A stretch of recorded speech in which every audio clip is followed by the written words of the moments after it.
Halo sahabat, selamat datang di ruang renungan hari ini. Mari kita berhenti sejenak, meletakkan beban pikiran, dan mengajak hati kita berbicara. Hari ini kita akan membahas sesuatu yang dekat dengan hidup kita semua, kegelisahan. Kenapa kita sering gelisah? Kenapa hati terasa tidak tenang? Dan bagaimana caranya kita bisa menemukan ketenangan meskipun dunia di luar sana penuh kebisingan? Psikologi menjelaskan bahwa gelisah muncul karena ada jarak antara harapan dan kenyataan. Kita ingin berhasil tapi takut gagal. Kita ingin dicintai tapi takut ditinggalkan. Kita ingin hidup tenang tapi dunia penuh tuntutan. Ilustrasi seperti duduk di kursi goyang, banyak bergerak tapi tidak pernah benar-benar maju. Itulah gelisah, capek tapi tidak membawa kita kemana-mana.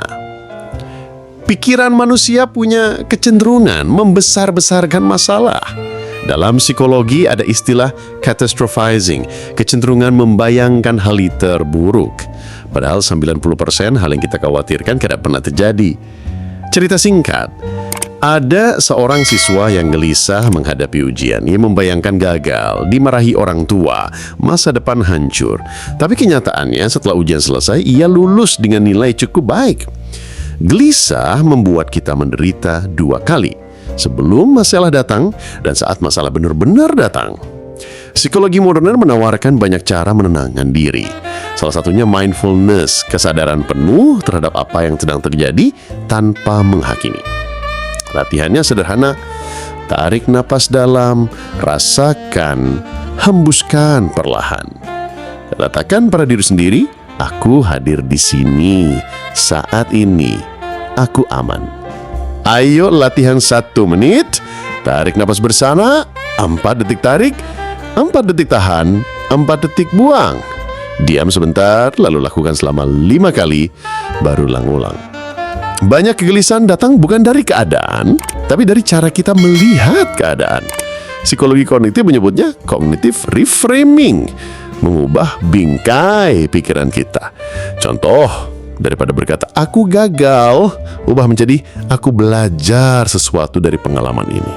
Daripada berkata, hidupku berat, ubah menjadi, aku sedang ditempa untuk menjadi lebih kuat.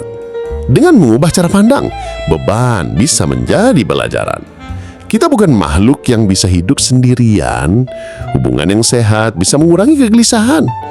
Bercerita pada teman, memeluk orang tercinta, atau sekedar duduk sebentar dengan orang yang kita percaya bisa membuat hati lebih ringan.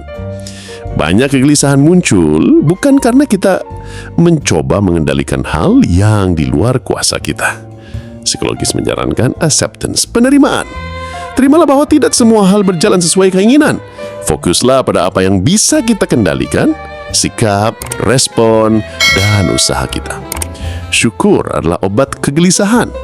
Coba setiap malam tuliskan 3 hal sederhana yang kamu syukuri hari ini. Udara segar, makanan hangat, atau sekedar senyum orang asik. Syukur kecil itu akan menenangkan hati, karena kita sadar hidup tidak seburuk yang kita kira. Sahabatku, kegelisahan itu manusiawi. Tapi kita tidak harus hidup di bawah bayangannya terus-menerus. Dengan menarik nafas, mengubah cara pandang, menjaga hubungan baik, melepaskan hal yang tak bisa kita kendalikan, dan melatih rasa syukur, kita bisa menemukan ketenangan bahkan di tengah kegelisahan. Hari ini sebelum tidur, bisikan pada dirimu sendiri, aku cukup, aku berharga, aku pantas tenang. Semoga hatimu damai, langkahmu ringan, dan hidupmu penuh makna. Tetap semangat, perjalanan masih panjang.